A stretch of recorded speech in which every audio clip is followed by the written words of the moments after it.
Programang ito ay rated SPG. Striktong patnubay at gabay ng magulang ang kailangan. Maaaring may masiselang tema, lengguwahe, karahasan, sexual, horror o droga na hindi angkop sa mga bata.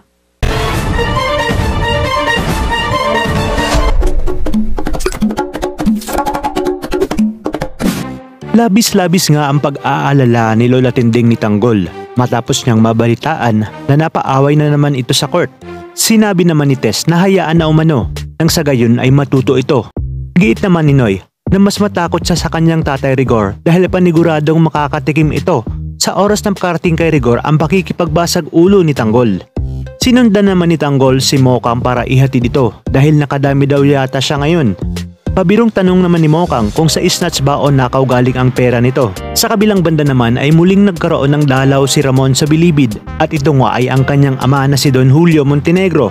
At dahil ayaw ni Olga na malamangan siya ay sinamahan niya ito kay Ramon para nga malaman niya kung ano ang mapag-uusapan ni Ramon at ng kanilang papa. Dito nga sinabi ni Don Julio na makakalaya na si Ramon sa lalong madaling panahon. Ngunit iginiit naman ni Ramon na matagal nang sinasabi ni Olga yun. Pero hanggang ngayon ay nasa loob pa rin siya. Kaya namang gagawa ng sariling diskarte si Ramon para makatakas sa bilibid.